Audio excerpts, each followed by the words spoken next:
The only people who don't want to disclose the truth are people with something to hide.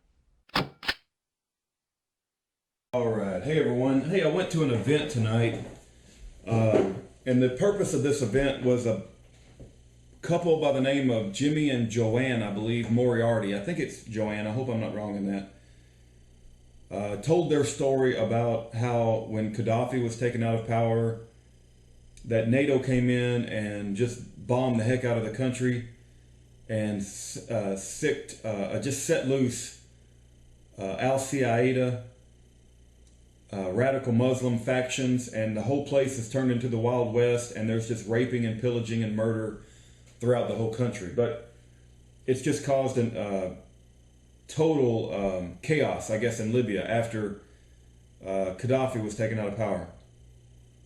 And they talked about the tie-in with Benghazi, Hillary Clinton, the Obama administration, but I don't want to go into that, right? If you were interested in that, you should have,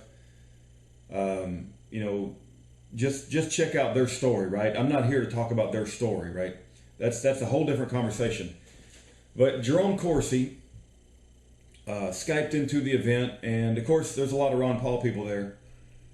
And I got a chance to ask Jerome Corsi a question, so how often do I get a chance to speak to Jerome Corsi, right? And so I debated whether I should put this video on YouTube, but I got a chance to ask Jerome Corsi a question, and you'll hear it. But I just simply asked him, how come he doesn't think any congressman, will, including Ron Paul, because I'm surrounded by Ron Paul people in this meeting. I would say, I don't know, I'm just guessing 40, 50, 60 people there. Maybe more, right? I didn't count them, but there was a lot of people. I asked him, how come there's no congressman, including Ron Paul, that will publicly speak about that birth certificate as a forgery? And what does he think the penalty should be for Obama when justice comes to him for impersonating the president? Well, you'll see, and like I said, I debated whether I should put this video on YouTube because he gives a long answer to what I considered should have been a very short question, a short response, and he's pushing this new book. He's written a new book, and I don't want to be too hard on Jerome Corsi. Maybe he's just worn out, right? He sounds like he's been on the radio all day, and he's got another radio program lined up after even this event, right? And he just sounds like he's worn out and he's hungry. He hadn't ate anything, and but it was a very depressing answer. He said something to the effect of he doesn't think Obama's presidency will be derailed by the eligibility issue, and he said that he does believe the truth will come out eventually. But he went on to say that the people that elected him could care less if he was even born in Mars, and he said the point is mute, and that really just he could have taken a stake and just driven it into my heart. I mean, he's considered one of the main birthers, right? But I just give him a break and say he just has an off night. I mean, people run out of fuel, they run out of energy, and maybe they need their tanks refueled, and so maybe I just caught him on an off night because I haven't given up, right? I don't know if he's given up. He's the one who wrote the book, Where is the Birth Certificate? I didn't need his book to understand the story. I already knew the story, but I appreciated the fact that he did all the trouble to write a book about it.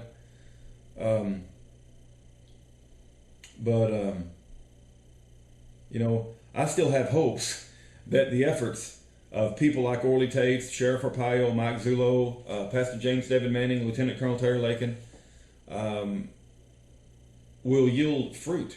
And I still have faith in the American people that once they fully understand that birth certificate is a forgery, that they will not tolerate it, and that we can rectify this wrong that should have been rectified back in 2008.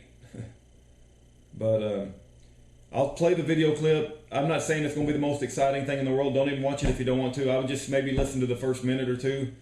But if you want to listen to the whole thing, listen to the whole thing. But I just wanted it as a point of reference of Jerome Corsi's state of mind about the eligibility issue. And it sounds like, well, I'll let you judge for yourself. I don't want to be too hard on him, but I haven't given up. I haven't given up that the American people, once they're fully informed and fully aware that we have an ineligible president, will rise up and do something about it. I have not given up, and I will not give up. Okay? So, anyway, here's my question and his response That's all I got to say for now. May God bring justice to the wicked. We have another question, Dr. Corsi.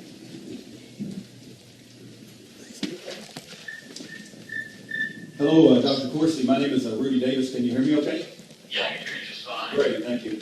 Well, first of all, I'd like to thank you for writing your book, Where is the Birth Certificate? I have a question for you regarding why do you think there's nobody in Congress that will publicly speak, including Ron Paul, will publicly speak about the fact that that birth certificate is a forgery? And my second follow-up question is, once Obama is brought to justice for impersonating a president, what do you think the penalty should be for that?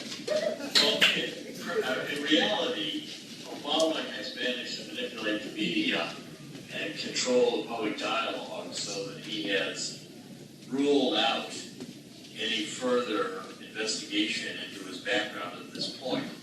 And after they won re-election, you had, if you read about what went wrong on the election, which just it's right here. You can see I've been on the radio all day today with this book. I made it clear that Obama's playing identity and interest group politics with 96% of the African Americans voting for Obama, 77% of the Hispanics. I mean, he could have been born on Mars and they wouldn't care.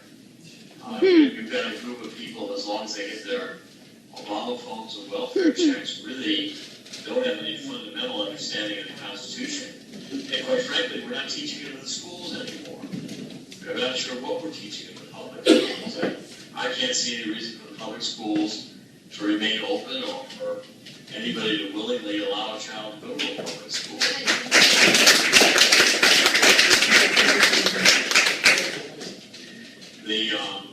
We have lost an appreciation of the Constitution. So again, to press an issue of eligibility, people say, well, Obama won 2 elections. What do you care? At some point or other, the truth about Obama is going to come out. I mean, even biblically, I believe always the truth comes out. But it's not going to derail this presidency. It's too late. There's no mood in the Senate, with the Senate controlled by the Democrats, to do an impeachment hearing. So it's a moot point. I think the organization has to be for the midterm elections to try to hopefully regain control of the Senate. It could be done. The problem is that the Republican Party is yet trying to be a Me Too Democratic Party. And again, if the Republican Party wants to be Karl Rove, and John McCain, and Lindsey Graham, and now Marco Rubio, I don't think conservatives have any use for it. So why do they exist?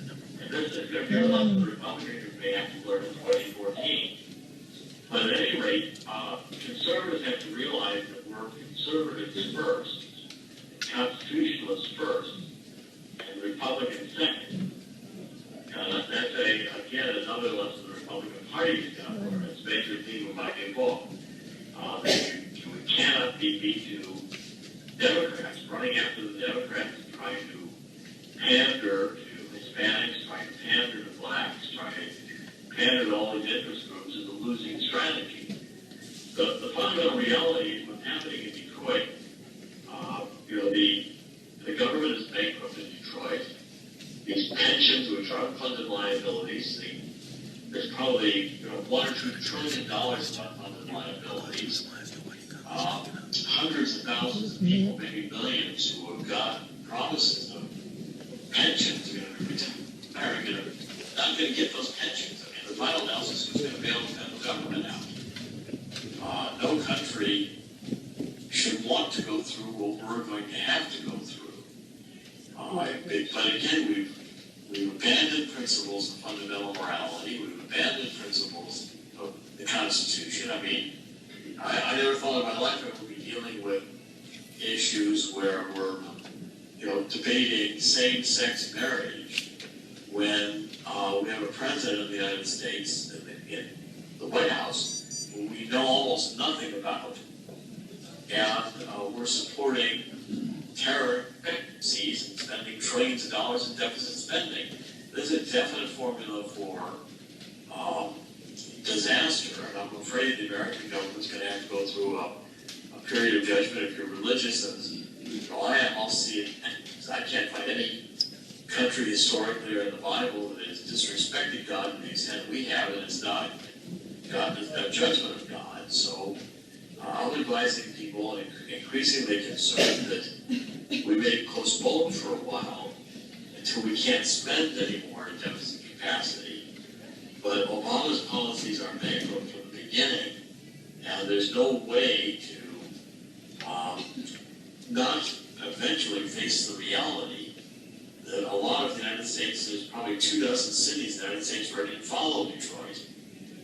And I don't know about the military in terms of today, but I can't imagine military morale was, with homosexuals being openly accepted, with all the budget cuts, with the lack of support from the Obama administration on the military.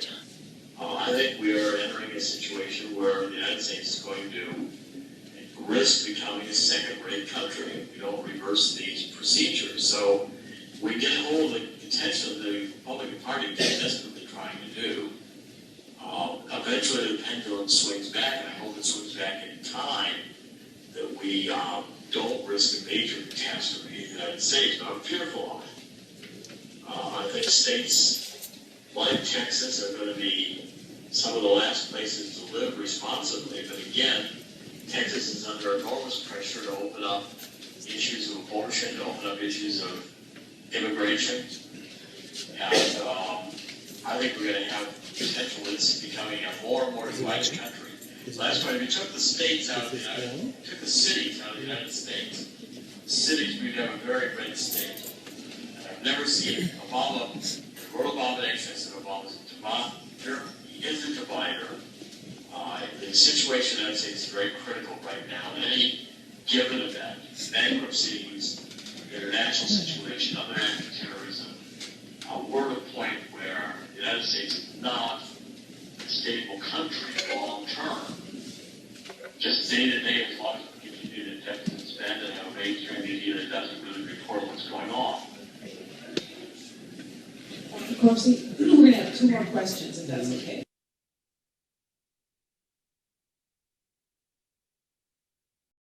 The only people who don't want to disclose the truth are people with something to hide.